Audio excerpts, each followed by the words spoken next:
I am the founder, has been elected and accepted into the Black Belt Hall of Fame in America. This marks the first time a recently developed form of martial art is nationally accepted. No, Jeet Kune Do is not thousands or even hundreds of years old. It started in around 1965 by a dedicated and intensified man called Bruce Lee. And my martial art is something that no serious martial artist can ignore. I met Bruce Lee in 1964 through Ed Parker, who was my Kempo karate instructor at that time. And it was the first year of the first international karate championships held in Long Beach. When Bruce arrived in the United States, he had the training in Wu-style Tai Chi, sometimes in Hong Kong they call it Unga. And he had the, of course, training in Western boxing. He had training in fencing from his brother. That's Epee, that goes from toe to head. He had training, obviously, in Wing Chun. And the other area was the training he had received in, they call it Buk Pai, or it's Tam Toi. He knew 12 sets in Tam Toi. And then believe he traded with a Choi Lee Fat man. So those were the arts that Bruce brought into the United States. In the beginning, he used the Wing Chun as the base system, or the first system. But as time went on, he went away from that, started to extract different things from different systems and put it to his personal use. That's why we say absorb what is useful and reject what is useless for you. That's the concept. Okay? He says using no way as a way. In other words, it's not a Japanese way, it's not a Chinese way, it's not a Korean way, it's not an Okinawan way, it's not a Filipino way, it's not an Indonesian way.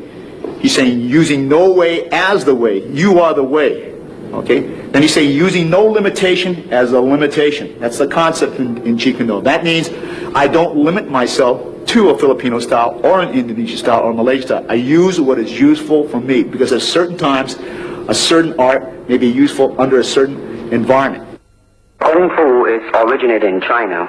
It is the ancestor of karate and jiu-jitsu. It's more of a complete system, and it's more fluid. Kung Fu can be practiced alone or with a partner. Practicing alone, they involve form.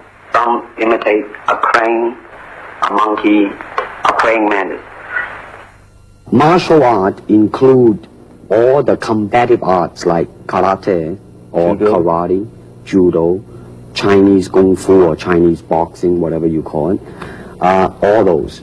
You see, like Aikido, Korean, I can go on and on and on. But it's a combative form of fighting. I mean, it's not, some of them became sport, but some of them are still not. I mean, they use, for instance, kicking to the groin, jabbing fingers at the eyes and things like that. He mixed his trapping into grappling. He had 32 different sequences, as you could see in The Game of Death and the Way of the Dragon, those two films. He was giving the grappling, the face locks, the head locks. Originally, Bruce taught us various different trapping methods. For instance, if the punch was to come and we were to trap it, we would come back here and we would lock up. This would be the lock-up positions that we would use. To me, okay, to me, ultimately, martial art means honestly expressing yourself. Now, it is very difficult to do. I mean, it is easy for me to put on a show and be cocky, and be flooded with a cocky feeling and then feel like pretty cool and all that. Or I can look all kinds of phony things, you see what I mean, blinded by it. Or I can show you some really fancy movement. But to express oneself honestly, not lying to oneself, and to express myself honestly, now that, my friend, is very hard to do.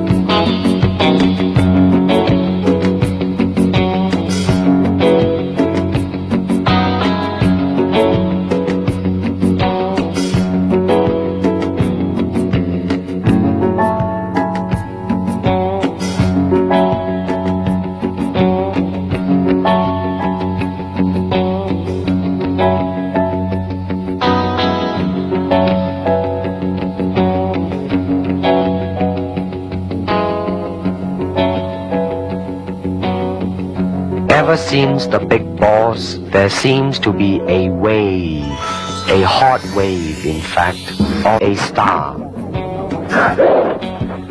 Now let's stop about here. Is it that simple to become a star? Well, I can assure you it's not that simple.